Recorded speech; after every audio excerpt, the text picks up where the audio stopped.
اللہ اللہ اللہ اللہ اللہ اللہ اللہ اللہ الحمد للہ رب العالمین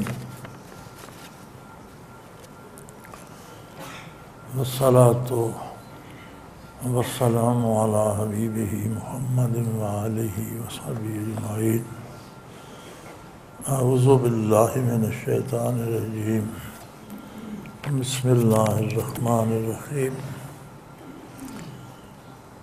سوال ہے کہ داڑھی کی شرعی حیثیت کیا ہے؟ حضرات علماء معتکف ہیں، آپ کے ساتھ بیٹھے ہیں، یہ فتوے آپ علماء سے پوچھ لیا کریں۔ جہاں تک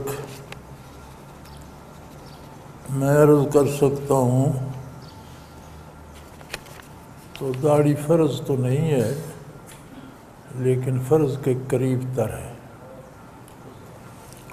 اس طرح سے صاف کرانا حرام ہے، اور یہ پیشہ کہ اس طرح سے داڑھی صاف کی جائے اور اجرت لی جائے، یہ بھی حرام ہے۔ یہ آدم علیہ نبینا علیہ الصلوۃ والسلام سے لے کر حضور نبی کریم صلی اللہ علیہ وسلم تک کسی نبی نے داڑھی صاف نہیں کرائی۔ نبی کریم صلی اللہ علیہ وسلم کے عہد میں صحابہ، تابعین، تبع تابعین میں ایسے لوگ نہیں ملتے۔ اب کتنی ہونی چاہیے؟ جو اس طرح سے صاف نہیں کراتا وہ اس حرام عمل سے بچ جاتا ہے۔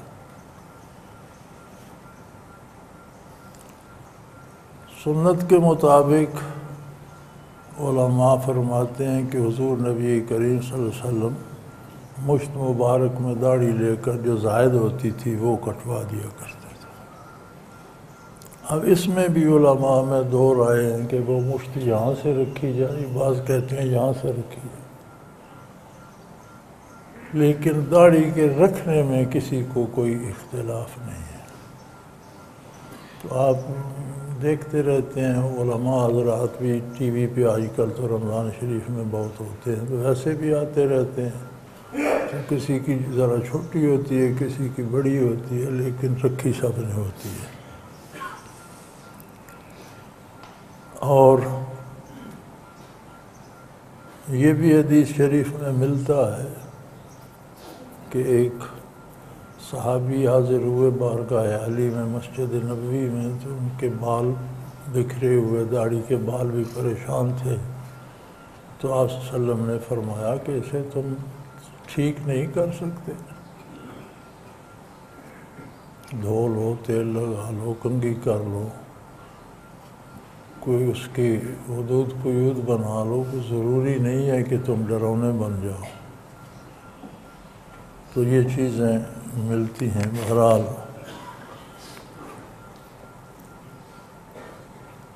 ہمارے ہاں تو یہ رواج ہو گئے نا، اسلام میں داڑھی ہے، داڑھی میں اسلام نہیں، تو یہ کلیہ تو پھر بڑا لمبا بن جاتا ہے کہ نماز اسلام میں نماز ہے، نماز میں اسلام نہیں، اسلام میں حلال ہے، حلال کھانے میں اسلام نہیں، تو یہ تو کوئی بھی بات پھر اڑ جائے گی، کوئی بھی نہیں رہے گی۔ تو یہ کلیہ صحیح نہیں ہے۔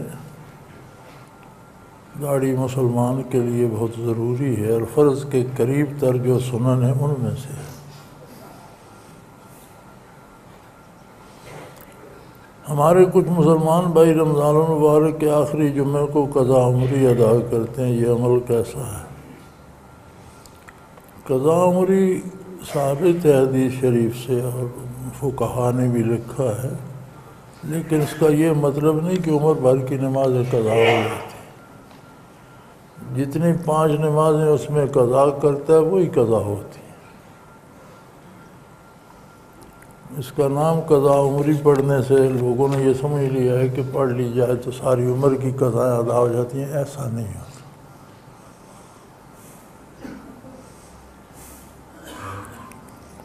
اگر کوئی بیت اللہ شریف میں نماز پڑھتا ہے تو ارشاد ہے کہ اسے 1,00,000 نمازوں کا ثواب ملتا ہے، تو وہاں اگر کوئی ایک دن کی نمازیں قضا کرے تو 1,00,000 دن کی نمازیں قضا نہیں ہوں گی، ثواب بڑھے گا، قضا ایک ہی دن کی ہوگی۔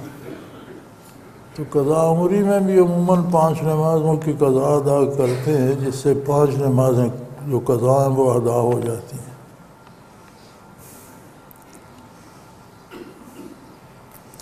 شیخ عبد القادر جیلانی اور خواجہ باقی باللہ رحمہ اللہ کے واقعات میں ملتا ہے کہ ان بعض مبتدیوں کو ایک ہی توجہ دینے سے توجہ کے اعلیٰ مناصب سے سرفراز کیا۔ بدو مجاہدہ بھی ولایت خاصہ نصیب ہو سکتی ہے۔ گزارش یہ ہے کہ اللہ کی عطا کو کوئی نہیں روک سکتا۔ ایک قاعدہ ہے کہ مجاہدہ ضروری ہے، اور پھر مزے کی بات یہ ہے کہ اگر کسی کو بغیر مجاہدہ بھی مقامات نصیب ہو جائے تو پھر بھی مجاہدہ ضروری ہے۔ تو یہ تماشا ہم نے یہاں بھی دیکھا ہے۔ ہم لطائف کیا کرتے تھے، ہم نے برسوں لطائف کیے، تو ہمارے ساتھ کئی لوگ آتے تھے، 1 ہفتہ ٹھہرتے تھے اور فنا بکا فنا فی الرسول کر کے چلے جاتے تھے۔ یہ تو اللہ کی عطا ہے، لیکن اگر کسی کو عطا کر دے تو مجاہدہ پھر بھی ضروری ہے۔ وہ قادر ہے، اب اولاد کے لیے باپ ضروری ہے، عیسیٰ علیہ السلام کو بغیر باپ کے پیدا کر دیا، تو یہ اس کی قدرت ہے۔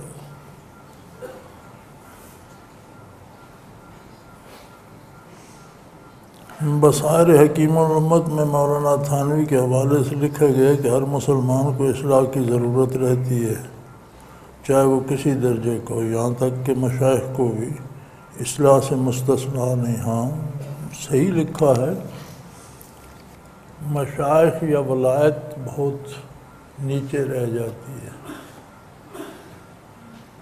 جہاں ولایت کی انتہا ہے وہاں تبع تابعین کے قدوم ہے،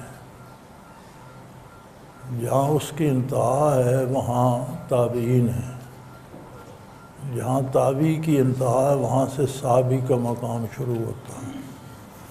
تو کیا صحابہ کرام کی اصلاح ہوتی نہیں رہتی تھی؟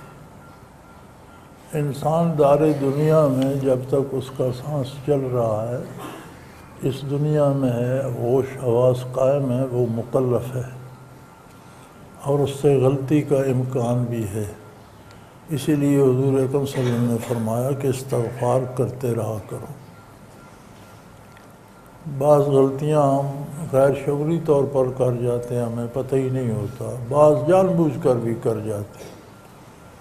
تو اصلاح کی ضرورت وَاعْبُدْ رَبَّكَ حَتَّىٰ يَأْتِيَكَ الْيَقِينُ، جب تک برزخ میں داخل نہیں ہو جاتے ہو، یقین حاصل نہیں ہو جاتا، آخرت دیکھ نہیں لیتے، تب تک اللہ کی اطاعت پہ کارواں کرو۔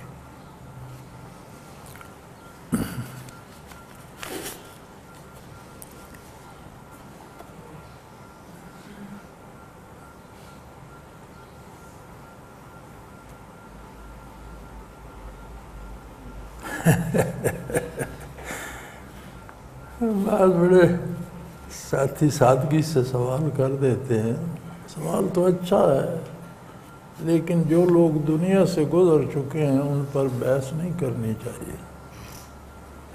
موسیٰ علیہ السلام نے جب فرعون کو دعوت دی تو بھرے دربار میں اسے اور کچھ نہ سوجا، جواب نہ دے سکا، تو اس نے اعتراض کر دیا، ما بال القرون الاولیٰ، جو لوگ پہلے ہم سے ہمارے باپ دادا گزر چکے ہیں ان کا کیا حال ہے؟ اس کا خیال تھا موسیٰ علیہ السلام کہیں گے وہ سب جہنمی ہیں، تو یہ سارے لوگ جو اہل دربار ہیں کہیں گے ہمارے باپ دادا کو جہنمی کہتے ہیں، اس کی بات نہیں سنیں گے۔ انہوں نے فرمایا علمھا عند ربی، جو گزر چکے ہیں ان کا معاملہ میرے پروردگار کے ساتھ، میں تم سے بات کر رہا ہوں۔ تو تو یہ سوال ہے، جن لوگوں نے شرک اور بدعت جیسی خرافات پیدا کی، توبہ کیے بغیر دنیا سے چلے گئے، بعد میں ان کے پیروکاروں نے سنت کا درجہ دے کر عمل شروع کر دیا، تو اسے جو نہیں کرتے اسے گناہگار سمجھتے ہیں کہ ایسے لوگوں ایمان میں حالت میں مریں گے۔ بھائی میرے، جو چلے گئے دنیا سے ان کا معاملہ اللہ کریم کے ساتھ ہے، وہ جانے، ان کا پروردگار جانے۔ جو دنیا میں ہیں انہیں محض پیروں کی بات پہ نہیں رہنا چاہیے، تحقیق کرنی چاہیے، اتباع نبی کریم صلی اللہ علیہ وسلم کا ہوگا۔ صحابہ کی بات بھی اس لیے مانی جاتی ہے کہ وہ نبی کریم صلی اللہ علیہ وسلم کی بات ہمیں پہنچاتے ہیں، تو اس سے پیچھے درجہ کسی پیر فقیر کا کیا ہوگا؟ تو زندگی ایک سرمایہ ہے جسے برباد نہیں کرنا چاہیے، اس سے آخرت خریدنی چاہیے، آخرت پر اسے خرچ کرنا چاہیے۔ تار حیات کو قائم رکھنے کے لیے کام کاج بھی کرنا پڑتا ہے، لوگوں سے ملنا جلنا بھی پڑتا ہے، زندگی کے سارے شعبوں میں ذمہ داری ہوتی ہے، اور یہیں سے آخرت بنتی ہے۔ اگر دنیا کو چھوڑ دو، گوشہ نشیں ہو جاؤ، تو بعض اہل اللہ کے حالات میں ملتا ہے، بڑے بڑے عظیم نام ہیں۔ حضرت رحمۃ اللہ علیہ فرمایا کرتے تھے کہ یہ جو انہیں تارک الدنیا کہا گیا، یہ تو انقلابی لوگ تھے، وقت کے بادشاہوں نے انہیں شہروں سے نکال دیا، خطرہ محسوس کیا کہ اتنے لوگ ان کی بات سنتے ہیں، ہماری حکومت کا تختہ ہی نہ الٹ دیں،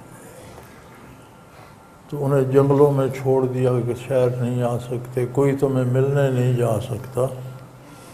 تو اس طرح سے انہیں کیا گیا، لیکن حضرت فرماتے تھے کہ جس منزل پر تھے اور وہ تنہائی میں چلے گئے، اس کے بعد ترقی نہیں ہوئی، کیونکہ ترقی تو معاملات سے ہونی ہے نا، کسی سے کیا کہا، کیسے دیا، کیسے خریدا، کیسے بیچا، جتنی اتباع شریعت کی ہوگی اتنی ترقی ہوگی۔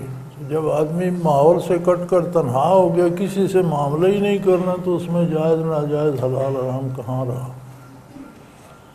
لہذا دنیا کا ہر کام کرنا پڑتا ہے، لیکن یہ دیکھ کر کہ وہ کام خود جائز ہے یا نہیں، جائز ہے تو اس کے کرنے کا سنت طریقہ کیا ہے، یہ دو باتیں دیکھنا پڑتی ہیں کہ جو کام میں کرنے چلا ہوں یہ شرعاً جائز ہے، اگر جائز ہے تو اس کا سنت طریقہ کیا ہے۔ جو بیچارے بدعات میں گرفتار ہیں ان کے لیے دعا کی جانی چاہیے، انہیں اور دھکیلنا نہیں چاہیے، دھکیلیں گے تو اور اس میں جائیں گے۔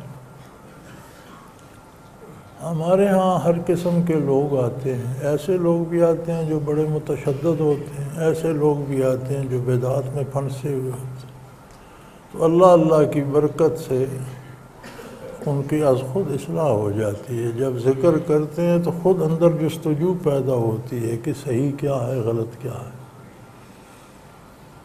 مزاج غلط چیزوں کو رد کر دیتا ہے۔ تو جو اس میں مبتلا ہیں آپ ان کو سمجھا سکیں تو بہت اچھی بات ہے، لیکن بعض اوقات سمجھانے سے بھی لوگ بھڑک اٹھتے ہیں، تو ان کی خیر خواہی کرنی چاہیے، ان کے لیے دعا کرنی چاہیے، اللہ سب مسلمانوں کو ہدایت پہ رکھے۔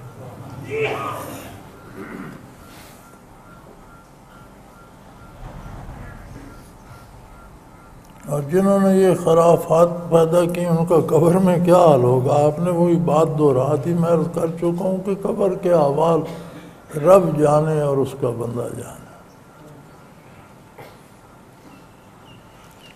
ظاہراً جو علم علماء کے پاس ہے اس کے مطابق بہت پریشانی ہوگی، لیکن ایک بات یاد رکھیے، انفرادی طور پر کسی شخص کے بارے کچھ نہ کہا جائے، کیونکہ ہر شخص کا معاملہ اللہ کے ساتھ ہے۔ بعض اوقات ایسا بھی ہوتا ہے کہ ہم ایک آدمی غیر مسلموں کے گھر پیدا ہوا، ہم اسے غیر مسلم ہی سمجھتے ہیں، شاید وہ اندر سے ایمان لے آتا، اس کا ماحول، اس کا معاشرہ اسے اس کی اجازت نہیں دیتا کہ وہ اظہار کرے، ہو سکتا ہے اس میں نور ایمان ہو۔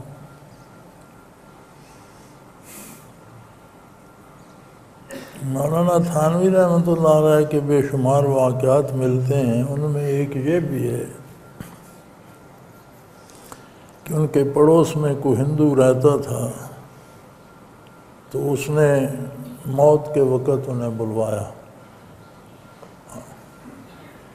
تو تشریف لائے، پڑوسی جو تھے واقفیت بھی تھی، تو وہ کہنے لگا کہ آپ مجھے کلمہ پڑھا دیں، مجھے مسلمان کریں۔ انہوں نے کلمہ پڑھا دیا، مسلمان کیا؟ پوچھا یہ تجھے عین نزا کے وقت کیسے یاد آ گیا؟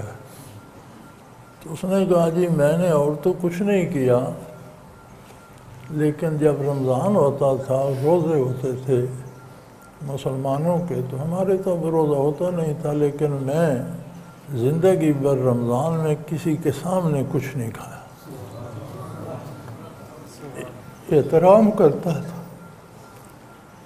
تو اب مجھے آخری وقت میں میرے اندر سے ہوک اٹھتی ہے کہ کلمہ پڑھو، کلمہ پڑھو، کلمہ پڑھو۔ آپ نے پڑھا، اس کا خاتمہ ایمان پر ہو گیا۔ تو یہ اللہ کے اور بندوں کے معاملات ہیں۔ ہم جسے برا سمجھتے ہیں، ہو سکتا ہے وہ ہم سے اچھا ہو، ہم جسے بہت اچھا سمجھتے ہیں شاید اس میں کوئی ایسی خرابی ہو جو ہمارے علم میں نہیں، لیکن اللہ کے سامنے تو ہے۔ اجتماعی اصول ہے کہ کافر اور مشرک بخشا نہیں جائے گا، یہ اللہ کا ارشاد۔ اب الف بے جیم کون کافر ہے یہ ہم نہیں شمار کر سکتے۔ بعض لوگوں کے پاس عجیب عجیب سوال ہوتے ہیں، جیسے ہمارے ایدی صاحب ہیں، اسی طرح ایک مدر ٹریسا ہوا کرتی تھیں، بیماروں کی، بچوں کی دیکھ بھال کرتی تھیں، وہ بھی دنیا میں مشہور تھیں۔ تو چونکہ وہ عیسائی تھیں تو مسلمان نہیں تھیں، بظاہر تو مسلمان نہیں تھیں، اب باطن کا معاملہ رب جانے۔ تو پنڈی میں مجھے کسی نے یہ سوال کیا، نوجوان نے، جنرل صاحب کے صاحبزادے، کہ اب مدر ٹریسا بھی دوزخ میں جائیں گی؟ میں نے کہا بھئی انفرادی معاملات پہ بحث نہیں کی جا سکتی، یہ اللہ کا کام ہے۔ کافر دوزخ میں جائے گا،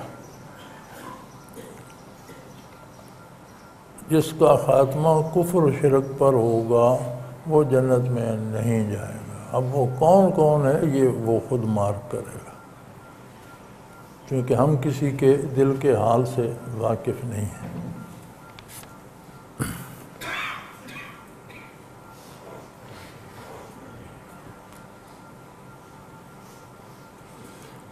ربنا لا تجعلنا فی قلوبنا غلا للذین آمنوا،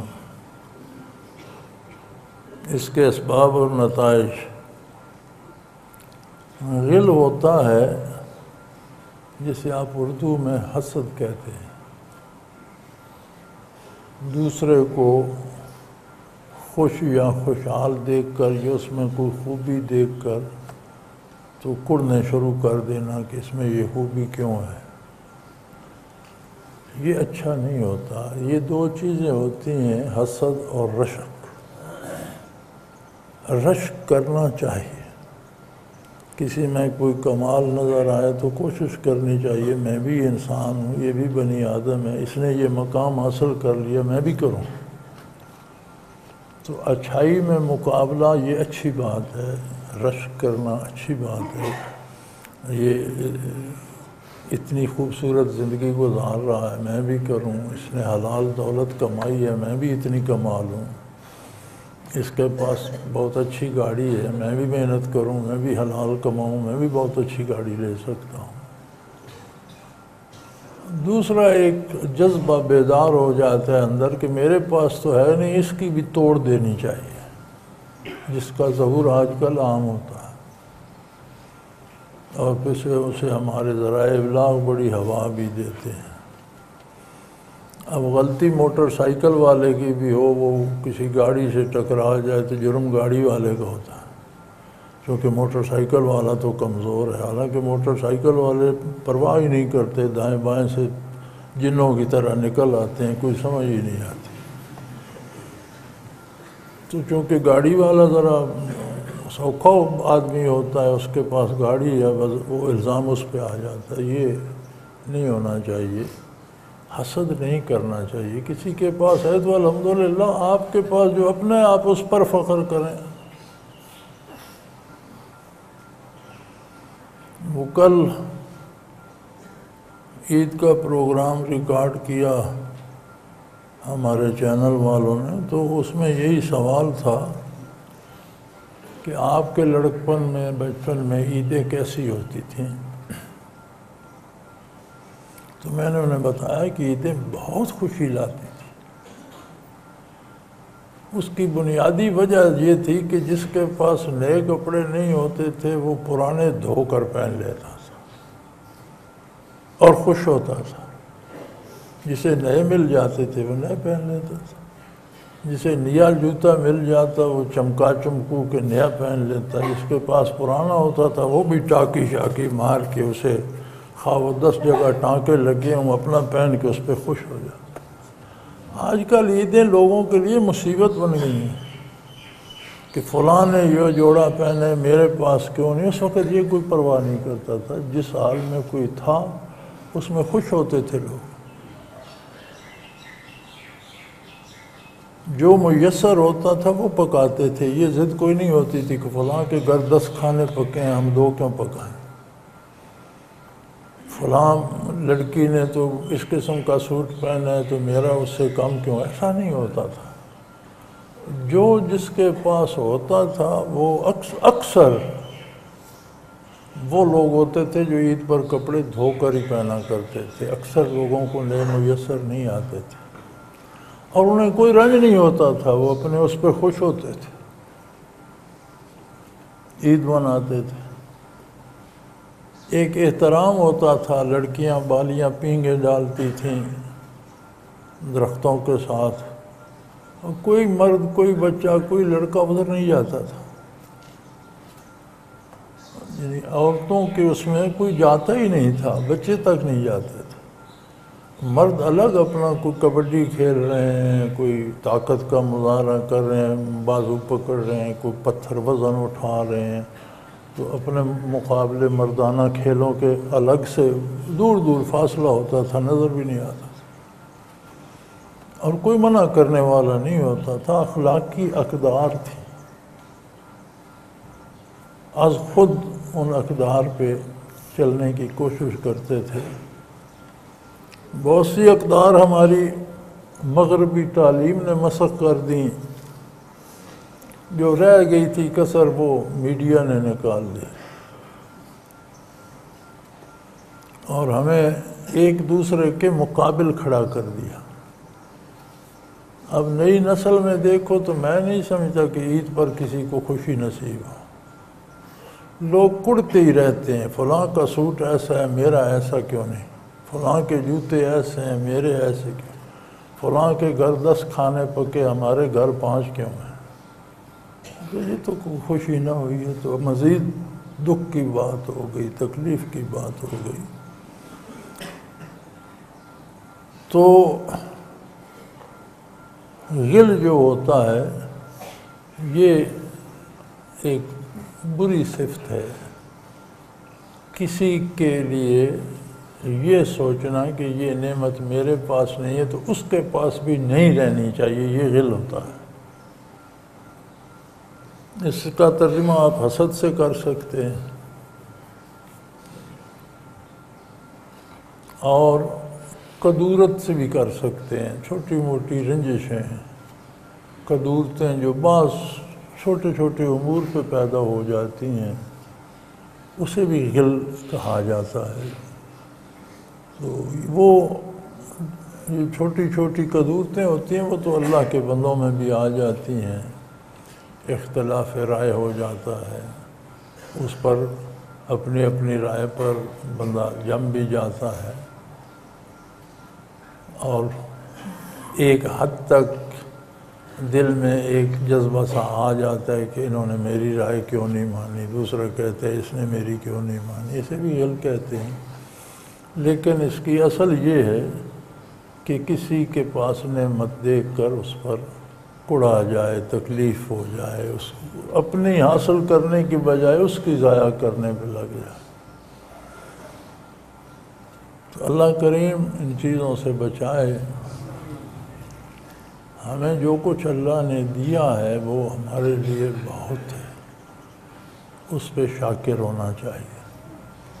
وقت وقت کی بات ہے، وقت بدلتا رہتا ہے، کبھی بڑے خوشحال لوگوں پر تنگدستی آ جاتی ہے اور کبھی بڑے غریب لوگوں کو اور خوشحالی آ جاتی ہے۔ اس کا اپنا ایک نظام ہے جو چل رہا ہے۔ آپ انسانی وجود کو ہی دیکھ لیں، ہم آکسیجن اندر لے جاتے ہیں، باہر جو ہوا چھوڑتے ہیں وہ گندی اور میلی ہوتی ہے، آکسیجن صاف ستھری ہوتی ہے۔ اب اگر یہ ہوا ہمیں نظر آتی ہوتی، اللہ نے اس پہ پردہ نہ ڈال دیا تو ہر بندے کے منہ سے الگ رنگ کا دھواں نکل رہا ہوتا، 4 آدمیوں کا مل کر بیٹھنا دشوار ہو جاتا، کہیں سے نیلا دھواں نکل رہا ہے، کہیں سے پیلا نکل رہا ہے، کہیں سے ہرا نکل رہا ہے، کہیں سے سیاہ نکل رہا ہے، تو کیا بندے مل کر بیٹھ سکتے؟ اب یہی جنہیں آپ جرم یا جراثیم کہتے ہیں، اگر یہ نظر آتے تو یہ کھربوں جراثیم ہر وقت دوڑتے ہوتے جسم پر نظر آتے تو کوئی بندہ زندگی آرام سے جی سکتا۔ وہ ہیں، وہ دوڑ رہے ہیں، ہمیں نظر نہیں آتے، ہم آرام سے۔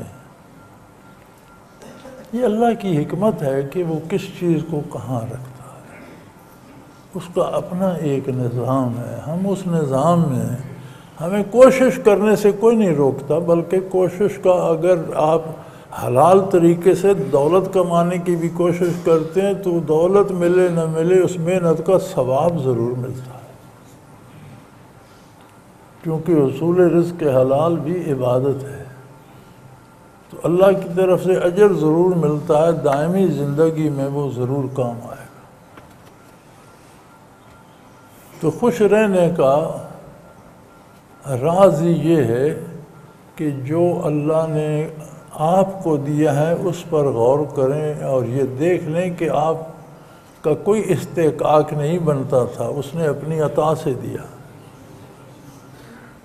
اور اس پہ خوش رہیں اور اس کی اطاعت کریں۔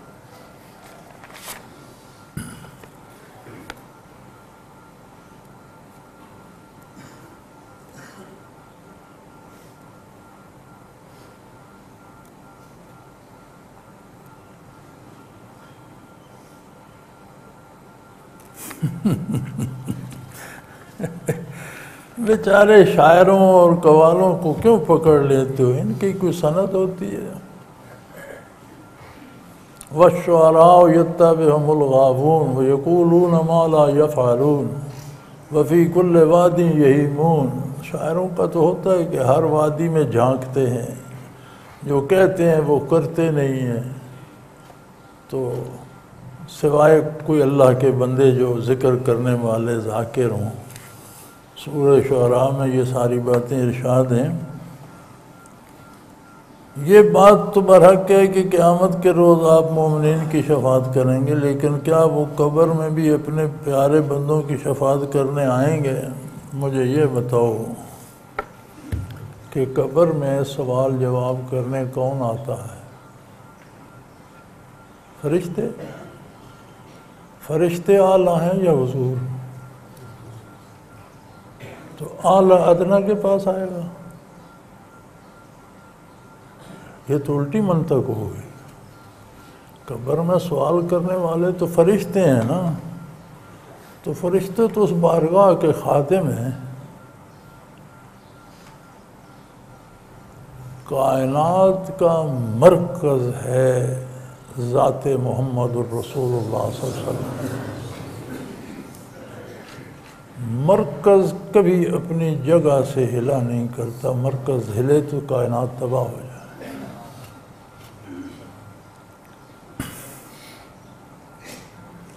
یہ جو تصور ہم میں بن گیا ہے کہ حضور قبر میں تشریف لاتے ہیں، یہ درست نہیں ہے۔ یہ درست ہے کہ فرشتے جب سوال کرتے ہیں من ربک من نبیک وما دینک، تیرا رب کون ہے، تیرا نبی کون ہے، دین تو اگلا سوال یہ کرتے ہیں کہ اس ہستی کے بارے دنیا میں تمہارا عقیدہ کیا تھا؟ تو زمین راستہ دے دیتی ہے، روضہ اطہر تک شفاف ہو جاتی ہے، میت کو، مسلمان مردے کو حضور صلی اللہ علیہ وسلم کی زیارت نصیب ہوتی ہے، لیکن یہ نہیں کہ حضور اس کے پاس آئیں۔ زمین شفاف ہو جاتی ہے، پردے ہٹ جاتے ہیں، مومن کہتے ہیں ھذا سیدنا و مولانا محمد الرسول اللہ صلی اللہ علیہ وسلم ارسلہ بالحق بشیرا و نذیرا و داعیا الی اللہ باذنہ و سراجا منیرا۔ جو اتباع نہیں کرتا اس کا جواب ہوتا ہے ہیہات لا ادری، افسوس مجھے کچھ علم نہیں کون ہے کون۔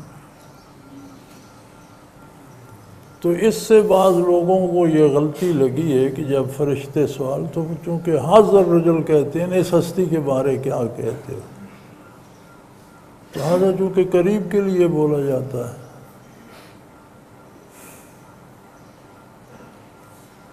تو پھر بعض کو اس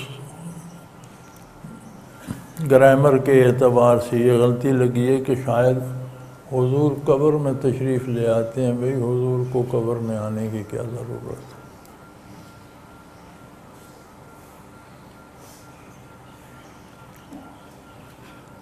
ایسے صوفیاء کو، صاحب مشاہدہ لوگوں کو ہم نے دیکھا ہے، ساتھ رہے ہیں، ہم کہتے تھے یار دنیا کو دیکھیں، میں اپنے مراقبے میں اپنے مقام پر کھڑا ہو کر دیکھوں تو ایک رائی کا دانہ سا نظر آتا ہے۔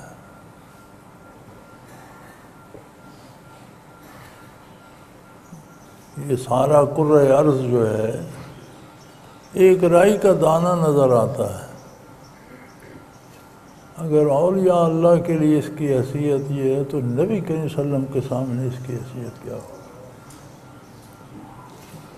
حضور وہیں جلوہ گر رہتے ہیں، اور کسی کو فنا فی الرسول نصیب ہو تو اللہ اسے توفیق دیتا ہے وہاں حاضری کی۔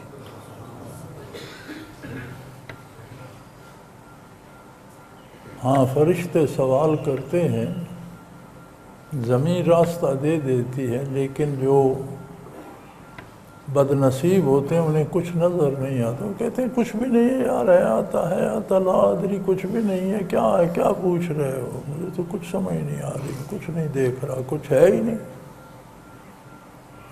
جو خوش نصیب ہوتے ہیں انہیں زیارت بھی نصیب ہو جاتی ہے، بتاتے بھی ہیں۔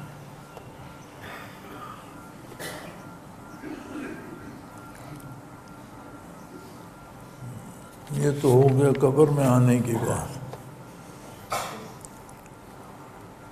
اب یہ اگلا مصرع آپ نے اس کی قوالی سے لے لیا کہ میری قبر میں شفاعت کرنے آ جانا۔ قوالوں کو تو یہ بھی نہیں پتہ ہوتا کہ اس مصرع کا مطلب کیا ہے، یہ تو شاعر کی مہربانی، اس نے جوڑ دیا، انہوں نے گا دیا۔ جیسے اکثر ہمارے جو کاتب حضرات ہیں ان سے عبارت پڑھی نہیں جاتی، وہ ٹنڈے گھیرے نقطے توئے زوئے دیکھ کر لکھ دیتے، آگے کئی لفظوں کا حلیہ ہی بگڑ جاتا ہے۔ تو یہ شاعرانہ تعلیہ ہے، تو شاعر جو کوئی بات کہتے ہیں اس کی ہر بات جو ہے مستند نہیں ہوتی، بہت تھوڑے لوگ ہوتے ہیں جن کی باتیں اچھی ہوتی ہیں، اور یہ کوئی ضروری بھی نہیں کہ جو یہ قوالی گا رہا ہے اس کا عقیدہ بھی یہ ہو، یہ بھی کوئی ضروری نہیں، کیونکہ گانا تو اس کا ایک پیشہ ہے، جو شعر کسی نے لکھ دیا اس نے گا دیا، اس کا ذاتی نظریہ کیا ہے وہ ایک الگ شے ہے۔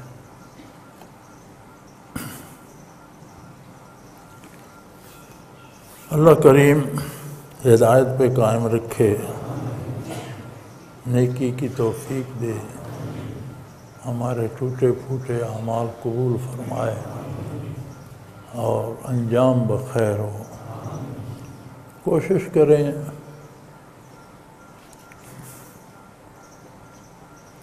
سب سے پہلے ہم پر ہمارے اپنے وجود کا حق ہے۔ اگر ہم اس کو نہیں بچا سکتے تو پھر دوسروں کے کام آنے کا سوال ہی پیدا نہیں ہوتا۔ ایک بندہ اپنے لیے کھانا روٹی کپڑا میسر نہیں کر سکتا تو اس سے امید رکھی جائے کہ یہ مسکینوں کو پالے گا؟ یہی بات ہے، ہم اپنا باپ نہیں بچا سکتے تو اولاد کو کیا سمجھائیں گے، والدین کی خدمت کیا کریں گے؟ یہ جو کہا جاتا ہے نا سب سے پہلے ماں باپ کا حق ہے، سب سے پہلے، لیکن اپنے بعد اپنی اصلاح کرو گے تو ان کی خدمت بھی کر پاؤ گے۔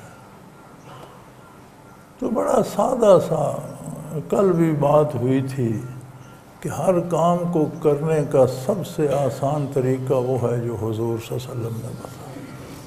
اس کے علاوہ باقی سارے طریقوں میں مشکلات ہیں، تو بندہ کیوں نہ زندگی کا آسان راستہ اختیار کرے؟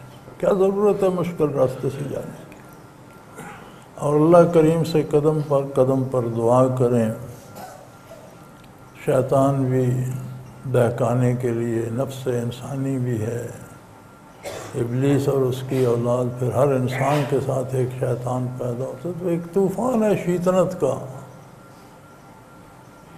تو اس طوفان بدتمیزی میں اللہ ایک ذات ہے جو بحفاظت لے جا سکتی ہے، اس کی پناہ میں رہیں، اپنی اصلاح کریں، آپ دوسروں کی اصلاح کا سبب بھی بن سکیں گے، اولاد کی بھی، والدین کی خدمت کریں، رشتہ داروں کے حقوق کا خیال رکھیں، ناراضگیاں پیدا کرنے کی بجائے دوستیاں پیدا کریں، محبتیں بڑھائیں، اور اگر کوئی گناہگار بھی ہے تو نفرت کی بجائے اس کے لیے دعا کر دیا کریں، تعلق نہ رکھیں، برائی میں ساتھ نہ دیں، لیکن بد دعا نہ دیں، دعا دیا کریں۔ اللہ قادر ہے سب مسلمانوں کو ہدایت نصیب کرے۔ وآخر دعوانا ان الحمدللہ رب العالمین۔ الحمدللہ رب العالمین والصلاة والسلام علی حبیبہ محمد۔ اللہم ربنا لا تقتلنا بغضبک ولا تہلکنا بعذابک واعف عنا۔ اللہم ربنا لا تسلط علینا من لا یرحمنا، انت ولینا فی سفرنا وعذرنا فی مالنا واہلنا، انت ولینا فی الدنیا والآخرہ، توفنا مسلمین والحقنا بالصالحین۔ اللہم انصر الاسلام والمسلمین، اللہم اید الاسلام والمسلمین، اللہم اعز الاسلام والمسلمین، انک علی کل شیء قدیر۔ وصلی اللہ تعالی علی حبیبہ محمد۔ اللہ اللہ اللہ اللہ اللہ اللہ اللہ اللہ۔ حضرت امیر محمد اکرم آوان مد ذلہ العالی دارالعرفان منارہ ضلع چکوال میں سالہ سال سے قرآن و حدیث کے اوپر خطابات کر رہے ہیں اور سلسلہ نقشبندیہ اویسیہ کے مطابق لوگوں کو ذکر الہی کی تربیت دے رہے ہیں۔ وہ قرآن پاک کی تفسیر ترتیب وار بیان کر رہے ہیں۔ تفسیر قرآن کو وہ موجودہ ملکی اور بین الاقوامی حالات کے مطابق بیان کرتے ہیں۔ موٹر وے سے کلر کہار کے انٹرچینج سے نکلتے ہوئے کلر کہار کی جھیل سے ہوتے ہوئے میانی، بوچھال اور نور پور سے گزرتے ہوئے دارالعرفان منارہ پہنچ سکتے ہیں۔ حضرت امیر محمد اکرم آوان نے بچیوں اور بچوں کی دینی اور دنیاوی تعلیم کے لیے سقارہ اکیڈمی کے نام سے ایک درسگاہ بھی قائم کی ہے، جس کا افتتاح